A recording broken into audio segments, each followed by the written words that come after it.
Hi. So it is day one of Blackathon. What?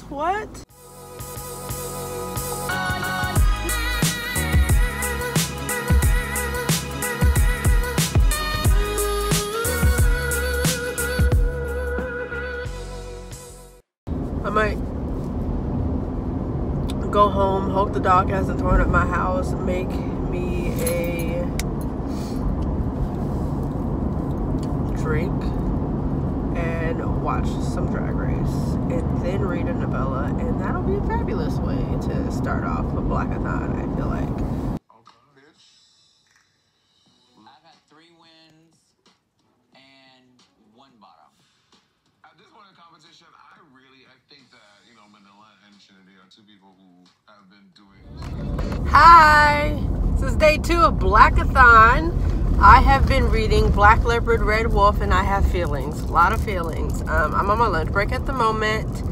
Today's going really kind of fucked up, actually, because, as soon as I got to work, I'm going way too fast down this road. As soon as I got to work, one of the patients, "Oh, you was all cute yesterday. Why you don't have any lipstick on today? I really prefer you should wear it. I think you should wear it. You look a lot prettier when you wear makeup to work." Like, the nerve. Mind your business, bitch. Then another patient had the flat out balls to be like, he wasn't talking to me, but he was looking at me when he said it because he was trying to draw my attention. He was talking to one of the other nurses, and then he went, oh no you didn't, and then he just looked at me like, see what I did there? Shut up, bitch. I wish I could do that, but I definitely can't. It started off a rough morning and just a lot of shit with my coworkers, just baby, the motherfuckers arguing like cats and dogs, and I'm sitting between them, and I'm like, stop. Anyway, on top of that, so Black Leopard, Red Wolf, I'm only like 30 pages in that motherfucker, and I've already flagged like several sentences. Like, why are the descriptions so hypersexual and objectifying? Like, everything looks like slits and nipples and clits, and I'm like, what is that necessary? Like, protrusions from a wall all look like nipples, and blah blah blah looks like a young woman's slit, and I'm like, what, you doing a lot, bitch. Why? So I got feelings. And again, like, I'm not even that far into the book, bitch. We'll see. I'll be back. I gotta go eat.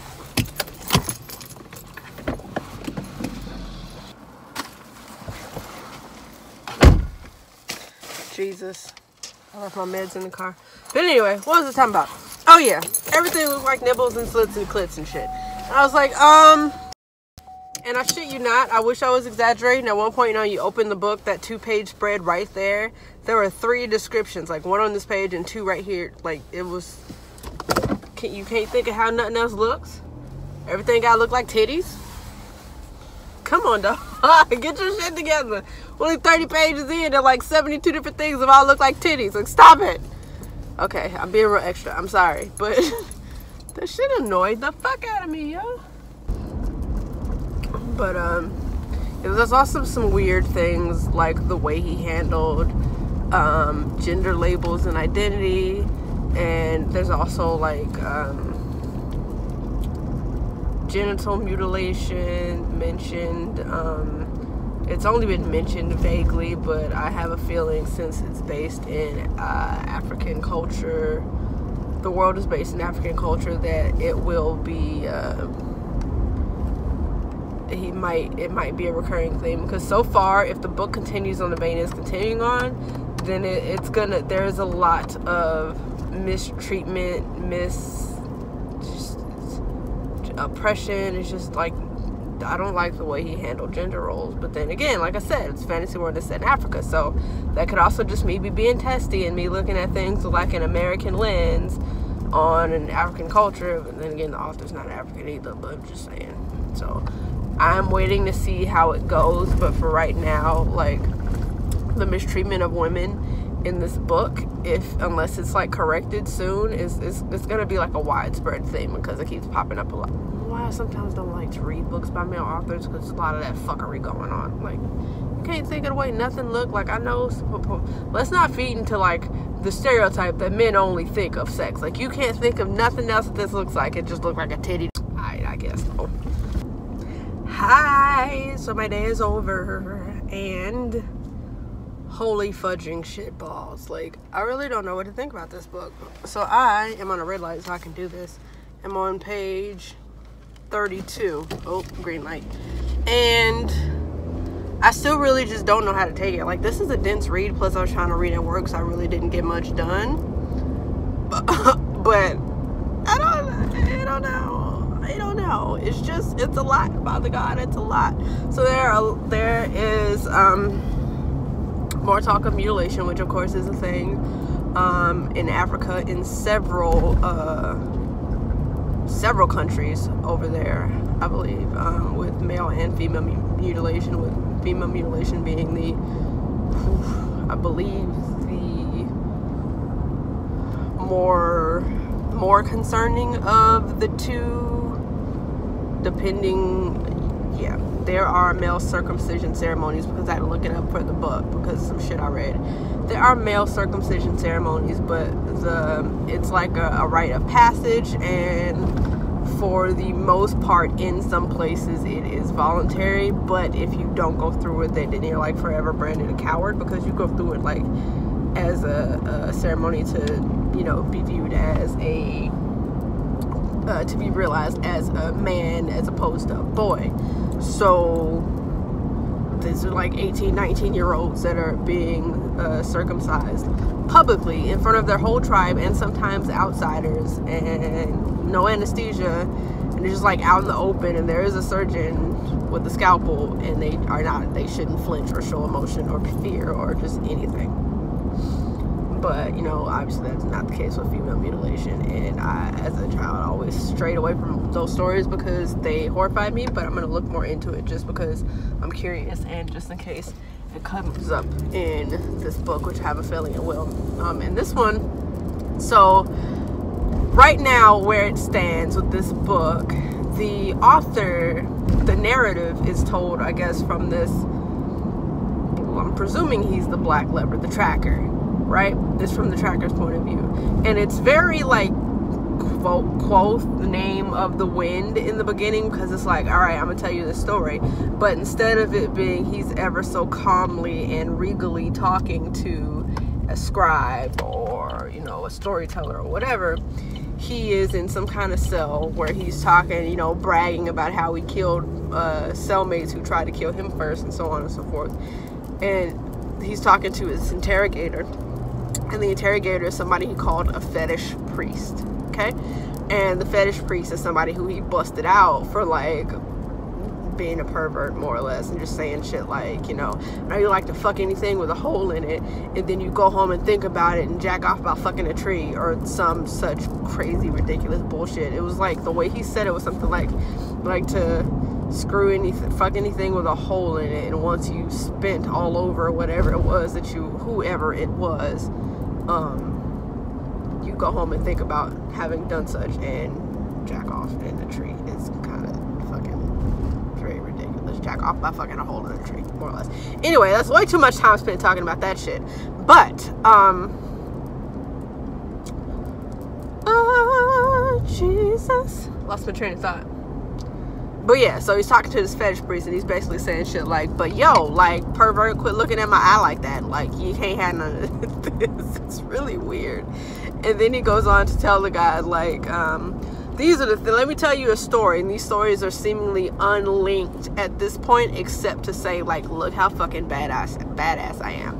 Now, this is an issue that I have had with male authors in the past, when a lot of their work tends to, a lot of their narratives tend to just be a lot of roostering, a lot of posturing, peacocking, whatever you want to call it, and it gets annoying, especially when it comes to now don't get me wrong, I like a cocky, arrogant character, but when it's an arrogant character who, or an arrogant narrative who objectifies females, then that's less like sexy arrogant and more like you're getting on my fucking nerves. Other than that, I like the style of the narrative. It's crass, it's coarse, it's very brash, and I like that. So like, things smell bad, it smells like shit and blah blah blah blah blah, and it's probably because it's the way I talk. I'm not very elegant in my speech, mostly just because I don't choose to be. I can be, I just don't give a shit most times.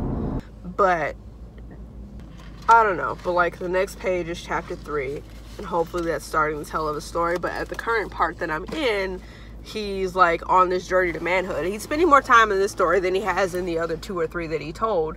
So it's looking as if this one, at least, if nothing else, this one is relevant to something later, or it's the start of the main story.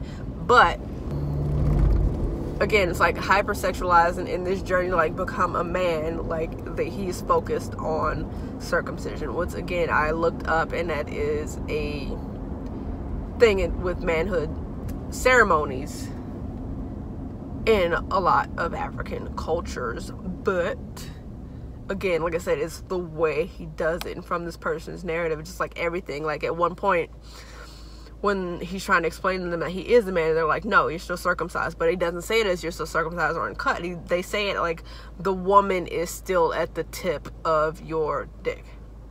So like the foreskin that hasn't been removed, that's the woman in you. So until you get that removed, you are still both man and woman, the strength of one and the pain of the other. So making it sound like you've got the weakness of a woman in you until you cut it out. I didn't care for that. I got this one fucked up curl. Right now, they've had that discussion, and while he's trying to figure out why the circumcision thing and what that means, it immediately make him think, you know, oh, well, I do have woman in me because blah, blah, blah, blah, blah, blah, blah, blah, blah, blah. While he's trying to explain this to them, some boy comes and finds him, grabs him by the hand, takes him outside elsewhere in the village where this ceremony is going on, and not the manhood ceremony, another ceremony that's between all adults. And the boy and him hide in the bushes and watch a couple having sex, and while they're doing that, the other boy starts to essentially like masturbate him, and then he comes and the other boy runs off. So there's a little bit of fixation that he now has with that character, and it's just in a really weird space all the way around. I'm still waiting to figure out what the fuck's going on with the story, because right now it's a whole lot of things that are adding up to just basically weird as fuck right now. That's all they can add up to, because I don't got enough story on anything. So child, if I can rant about this shit for 10 minutes, I'm only 32 pages into it. Wait until I finish this book. I'm pretty sure this has broken my review/video slump, because I'm gonna have things to say, Jasmine Master style, bitch. Hi guys, it is day 3 of Blackathon. I'm in my office and it is a hot ass mess, child. I need to clean my fish tank. But yes, I am getting ready to do a live show, and my desk is a ratchet hot mess, and this is my little grow stand where my plumerias are. Yeah, I know it's like a fucked up double boiler, but it's to keep the pot humid so the cutting grows. It's there, and growing plumerias, there's no pot, but like I got grow lights and everything. Like, I'm a plant person, sue me. So anyway, that's what I am doing, and yay. Yo. So like, come on, man. That's what I get for laying on the floor. Can you get your breath out of my breathing space? Tighten, sit. Sit. Sit. Tai-tai, sit. Good boy. I didn't think he was going to do it. Our Wicked Spirits book club, you're just going to put his ass right by my head. Anyway, I finished my Wicked Spirits book club live chat with Brandi and Amanda this morning, and then I have had a live chat with author J.E. Purrazzi, who wrote the Malfunction series, which I think you should read. She also wrote the Raven Tree serial about, that one's horror, and it's like in episodes. I really like it. It's really scary. Don't read it near a bathtub or at nighttime. Just warn you. Anywho, so I've done those 2 things, and I'll link them down below if anybody wants to watch. But like, yo, this book, bitch, this book, where am I? Page 160. This is how far I'm into it. It's just the slowest of slow starts. Bitch, we're a whole fucking, like, a quarter into the book is not bad, but a quarter into a 600-page book is almost 200 fucking pages. 160 pages, then they're like, oh, yeah, the plot. All right, so here's what's going to happen. Like, god damn, son. So this book is slow a little. It's very slow. It's very dense. And there's a lot of talk about dick and balls. And god damn, I hate reading books by male authors sometimes. Everything is hypersexualized when nothing about the plot is sexualized at all. So I'm hoping it turns into some kind of a theme. This book is sucking out my soul. It's starting to feel very chore-like, and I'm dying. I'm going to read some more and see. My thoughts haven't changed. So I'm just going to hopefully, now that we're starting to get into, like, meat and potatoes territory, hopefully I'll feel better. So, I'm on 200, so between 160 and 200. Trigger warning, sensitive sexual content, negative sexual content, whatever, trigger warning. So, in those 40 pages, somebody has been gang raped.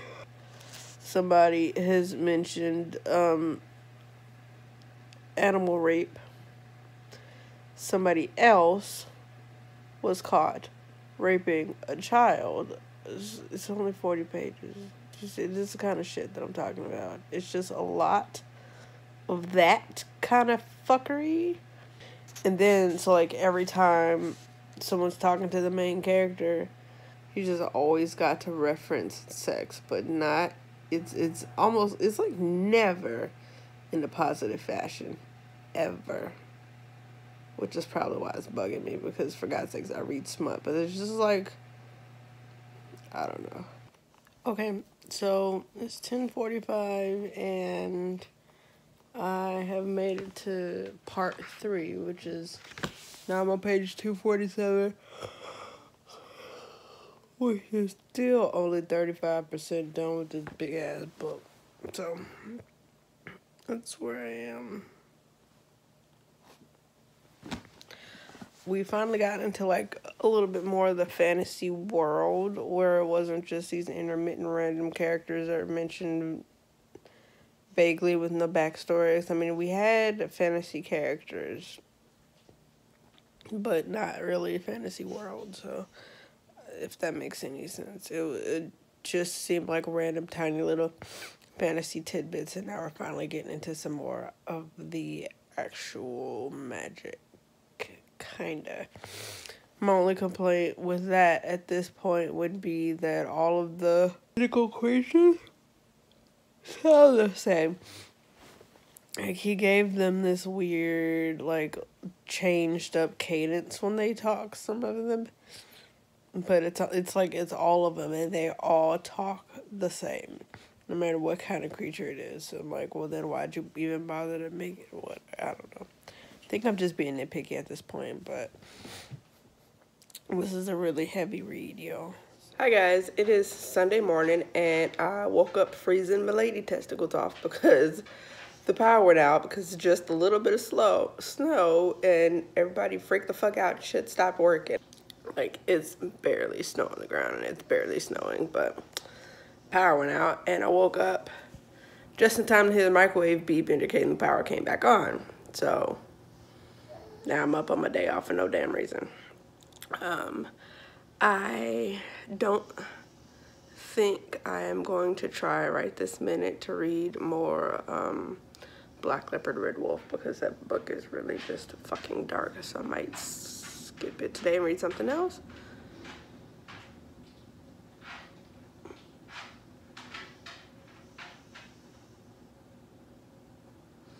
But also, like, I want it to be over with. So,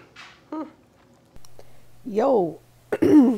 So, it is, it looks weird. It's a voodoo doll. Whatever. Still day 4. I am page 270, chapter 12, in part 3. It is finally finally getting interesting. And now I don't know how I feel about it because I had to read 260 some odd pages of misogynist, sexist, homophobic ideology implications and all kind of other bullshit before the actual story, like the plot with finding the boy, took off and got interesting. Because before then, it was just like all these nasty undertones and the plot was still down here. So now they're starting to equal out. But don't get me wrong, there is still a lot of these damn like undertones that I'm not happy with. And they really aren't mentioned in any of the marketing for the book except for the articles that I didn't read because I just usually like don't read articles on the authors and whatnot, especially if I don't know them yet, or know of them yet. But should have read the article in this one because this one's got some undertones I wasn't expecting. It's not to say that I never would have picked up the book otherwise, but like some water would have been nice, you know. So finally, bitch is getting interesting. Almost halfway through a 600-page book. Girl. Okay, so like I have the nastiest headache I've had in a while, a couple weeks. Current like 937th thing I'm having a problem with is that, so one of the characters who the main character is not getting along with, granted the character is a little shady, but he hasn't out and out done anything to deserve the main character's hostility yet. Suspicion, maybe. Hostility, no. But because the character is physically effeminate, he keeps referring to him as a little bitch, like little bitch boy. See what I mean? It's like this kind of stuff that's just like leaves a bad taste in my mouth and makes it hard for me to enjoy the plot of the book because it just keeps seeing stuff that just rubs me the wrong way. Like how my head is too big for this fucking neck hole in this hoodie. But yeah, so it just like he keeps referring to him as, and that little bitch boy you with, you might want to get rid of him because of blah, blah, blah. And the little bitch boy, I want to smack the shit out of him. Or at one point he tried to fight, or he actually went to go fight him, and before somebody pulled it off, he was like, and he couldn't do nothing but essentially slap back at me because he wasn't man enough to punch back because he's a little bitch. Like he just kept going back, little bitch boy, little bitch boy. It's just this book. And this is, mind you, after I read an article that says they took a lot of the homophobic stuff out. Mind you, the author is a gay man. So it's not like he himself, that I'm aware of, is homophobic. It's just a lot of stuff is coming off as homophobic. But if you read the articles on the author, I think he had some issues with coming to terms with his sexuality. So maybe that's the thing with the characters. But, like, dog, you had to have, like, read this back and went, that looks a little harsh. I mean, if that's how you feel and that's how you felt, I understand that because it's not an easy thing, especially in today's society. People won't let you be. But, like, other people who are trying to come to terms with it, like maybe there's an effeminate person who's male identifying but is effeminate and will possibly be triggered because he's bullied because people used to call him little girls, little bitches, little whatever. So, I don't know. Am I reading too much into it? I don't think so because it's a lot. And when that's the only thing you're picking on a person for, you essentially don't like him because it's effeminate. Like, child, the struggle. Well, I was making some progress and I thought I was going to get at least up to part 4. I'm only on 316. I haven't read, I read like 80 pages today, but it's only 7 o'clock. I mean, I can read more, but right now I'm definitely going to have to suck down some Tylenol and some ibuprofen because my headache has gotten so bad, even with the caffeine I just had because I've been cutting down my caffeine. So I think actually the soda I drank today was the only caffeine I've had in several days, and my head is now just like, bitch, we are not going to keep doing this fuck shit. So, like, my headache is so bad right now that it's down into my neck, and even turning like this is sending like lightning bolts through all of this shit right here. So it hasn't gotten so bad yet that it's affecting my reading. I don't think. That could be wrong. But despite all that, I actually just had a pretty good conversation with Bethany from Beautifully Bookish Bethany on about Black Leopard or Wolf, because she actually finished it already and she reviewed it, and her review is up today, I believe, or today or yesterday, and today is Monday. I don't know when I'm gonna finish this, so just today is Monday. But excuse me. But yeah, we had a pretty good conversation about it and the struggle with this book. So if you want to know what she thinks about it, I'll link her review of this book down in the description box. I think I'm going to wait to read it. She said it's not really spoilery, but I'm still going to wait because I want all thoughts as much as they can be to be uncolored until I finish this book. And then I'm going to take in more opinions. But like right now, I'm just like, I just want to finish like formulating my thoughts and getting them out as like from where I see it, pretty much uncolored, even though I've already talked to her about it, obviously. But yeah, I'll link that in the description box. I'm gonna go like chug some water, take some Tylenol, because oh fuck, this is not where it's at. So 330 plus pages into this book, and I'm finally starting to see where the Game of Thrones is coming from. Right now, this is gonna be spoilery, so it's gonna be mildly spoilery. Everybody's looking for this kid, right? And nobody really knows why. It's just like, hey, I'm missing a kid, find my kid for me. But it's looking like it's more than that. This we've been kind of starting to see for the last 100 pages. But now it's looking like there's going to be some giant, like, play for the throne for multiple reasons. And I won't tell you why I think that just yet. No, fuck it. Yeah, well, I already said it was spoilery. So it's looking like either whoever is on the throne is not a legit king, or he doesn't have a legit line of succession, and whoever, like, the child everybody's looking for is meant to take his place. Like, they gonna get rid of him, or because he's a shit king and this would be the next in line, or that kid is actually supposed to, his family line is supposed to be on the throne and the king is not. And that's why everybody looking for this kid, because the king sucks. So now I'm kind of starting to see where the Game of Thrones is coming in with, like, the fight for the chair, so to speak. Fight for the throne, fight for the crown. It only took 333 motherfucking pages into the 600-page book. Like, a lot of this shit in the beginning could have been cut the fuck out. Child, I'm on this thing on my head on my head. Let me get the hell up out of here.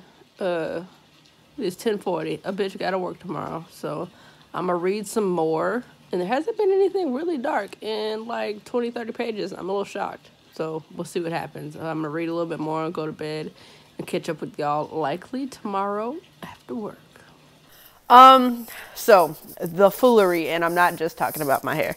I made it to page 395, which is the first page in section 4. Right? And this book is like, if the first half was the two halves of the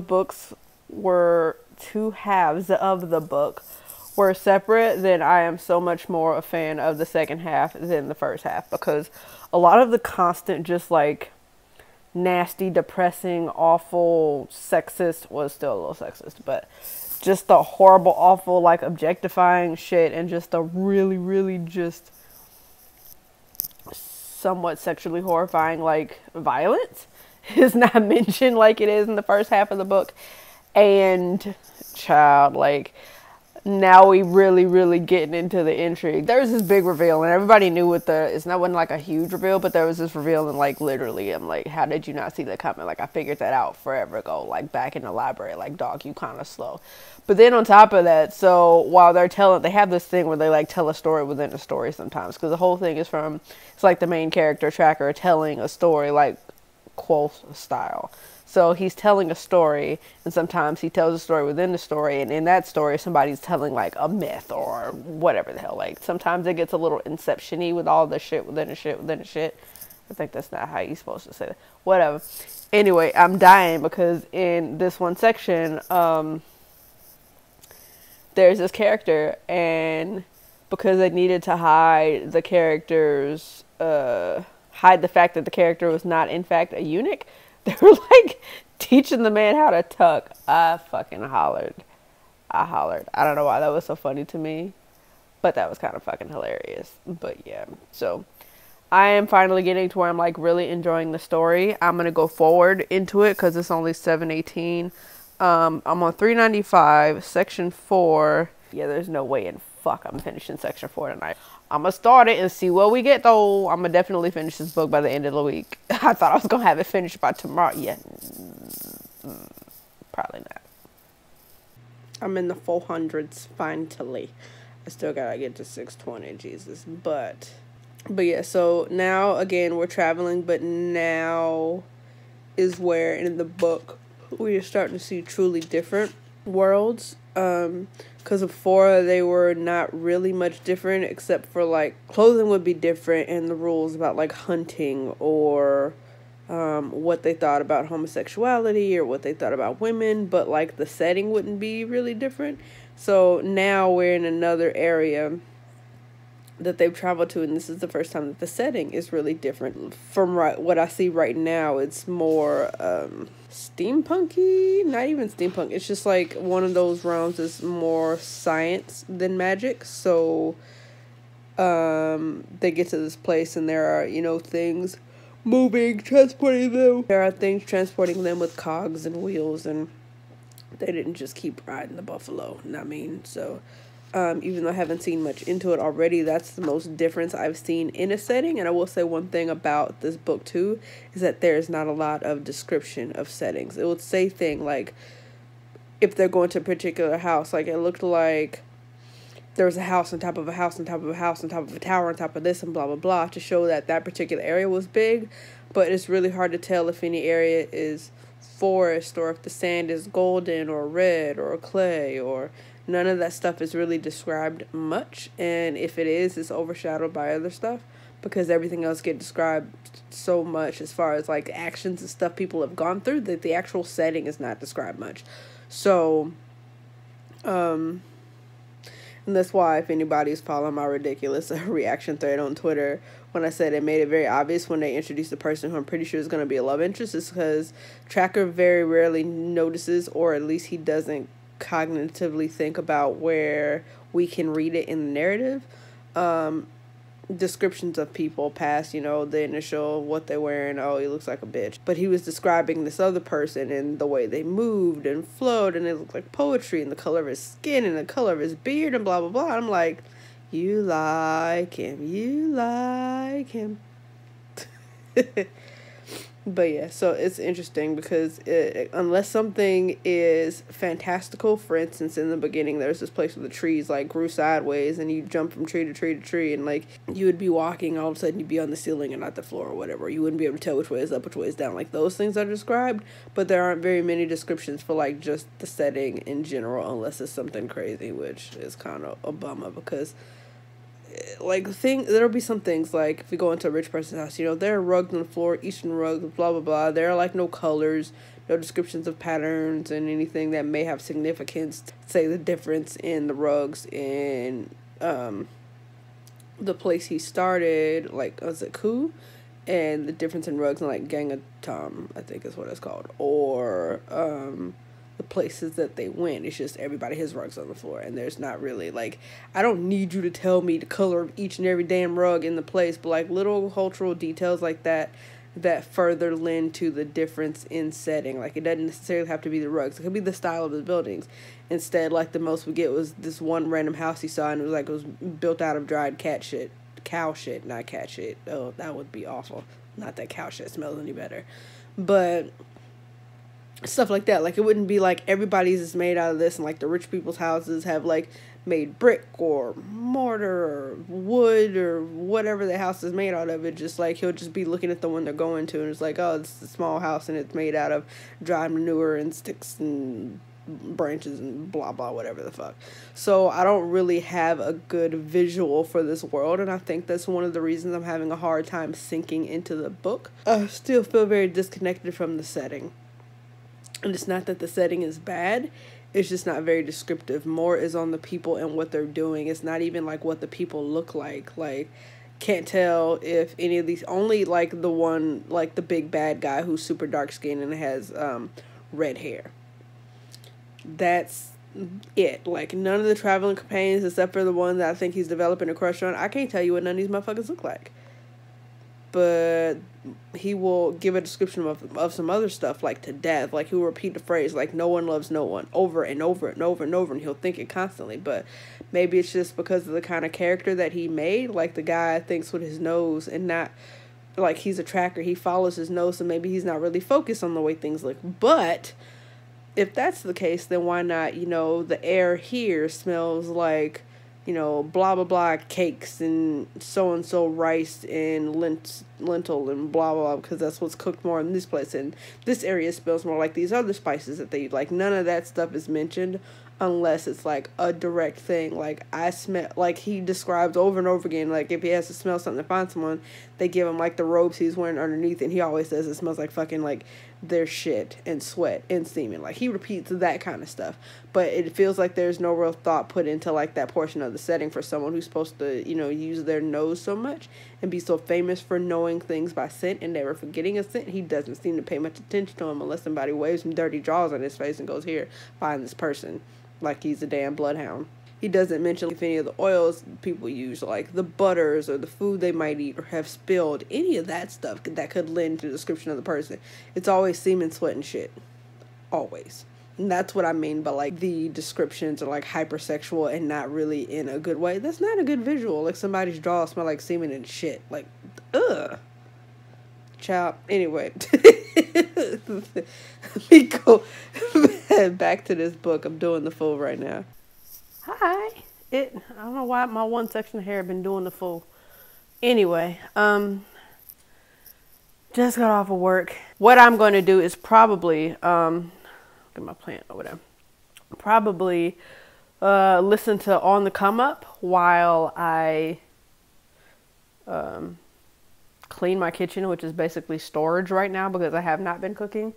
Clean my kitchen so I can make catfish to take to work for the potluck tomorrow. So will not be able to physically read my book, so I'll be able to read it here in a little while. It is already 5:30. Clean the kitchen, feed the dogs, give the dog his medication, listen to On the Come Up, because I don't think I'm gonna get much into Black Leopard Riddle Wolf right now, but we'll see. Hoping Malik notices. I notice way too much about him. Like the way his eyes sometimes get this strange about things that makes me think he knows every secret there is about me. And he's cool with them all. Not the fact that he's fine, and the fact that he doesn't realize he's fine. He somehow makes me even fine.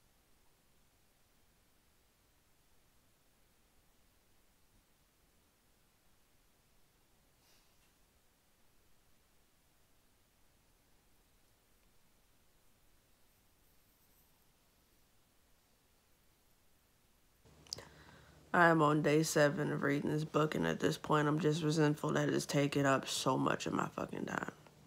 Like, it's a lot better the second half, but again, I feel like I shouldn't have had to go through everything I had to go through for this book to stop being so, like, everything. Finally, we get somebody that calls out Tracker on, like, the way he views women, and someone just asks him, like, why do you hate women? Is it because of your mom? Is it because of what? He's like, do I? I don't know what you're talking about. And then again, like, even still, I think there was a better way to, if we're going to try to make it so that we're excusing the abject misogyny and abuse and mistreatment of females and the portrayal of their characters in this book. Later on, throwing in this line, like, you mad at your mama, ain't you? Is a bit ham-handed, I think. But, he's also a little ham-handed with his description. I know I said earlier I didn't care for how, for someone who's supposed to be this major scent tracker, like, no scents are discussed. Like, hardly ever, unless he's like literally sniffing somebody's clothes. Or it's like, hey, there's a person.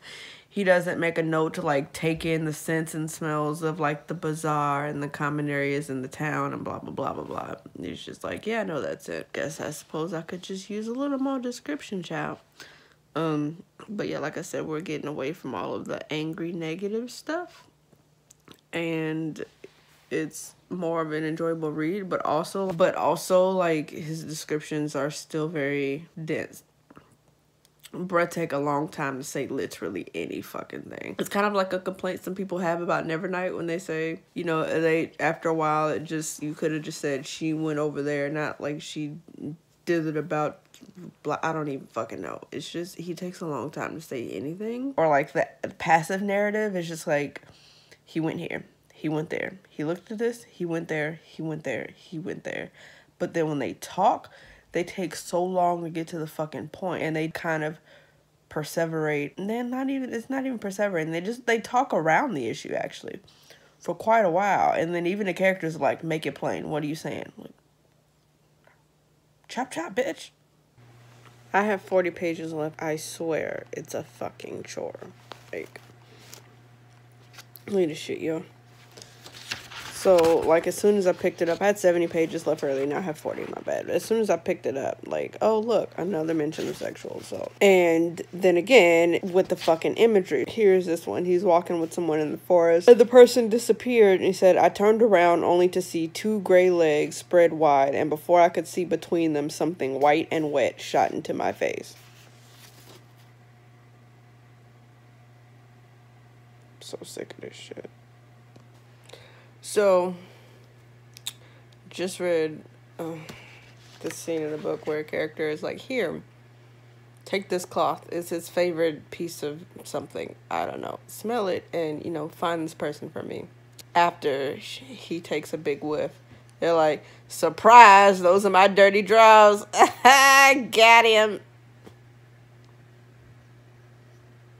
So I finished Black Leopard, Red Wolf, and I really don't know how to put my thoughts together at the moment. So, like,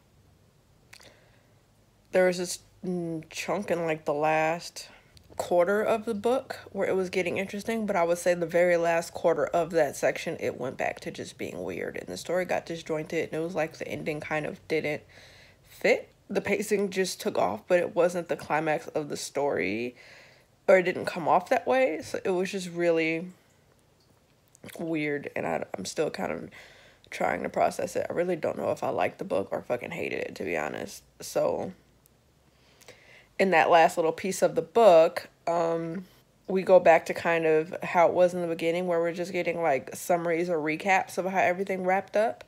And I'm like, that's kind of feel like cheated from the ending, maybe. I don't know. I didn't like it, the ending at all. Like, for sure the ending I didn't like. So I'll be taking some time to like get my thoughts together and then doing a wrap up of this book, because it emotionally put me through the fucking ringer and not in a way that I appreciate it. So I have a review, and it won't be as long as this vlog will probably be. Sorry, but it's a long book, damn it. So yeah. Oh, editing this is gonna suck. So, yeah. Keep an eye out for the review. It'll be sometime soon, hopefully, fingers crossed. But yeah, it's been a long time since I read a book, and I'm like, I generally do not know if I'll liked it even a little, or if I just hated it. Like, I have no idea how I feel about the book. But yeah, if you're still here, let me know if like the reading vlogs are a thing that you like. I keep trying to do them, and I always end up deleting them, and I think because editing them is a bitch. So hopefully the editing doesn't get booted. I mean, like, hopefully I keep this one around. So this does get posted. Let me know how you feel about the reading vlogs. I really am kind of playing with the format of them. I really don't know what the fuck I'm doing. I'm flying by the seat of my pants here. So yeah, hopefully by the time I'm ready to film this review, I'm going to take some days off on purpose, and then hopefully by the time I'm ready to film this, I have my thoughts together, and I can succinctly say, like, this is what I thought about the book. Because, child, right now, I have no fucking clue. So, thanks for watching, and I will catch you guys later. Bye-bye.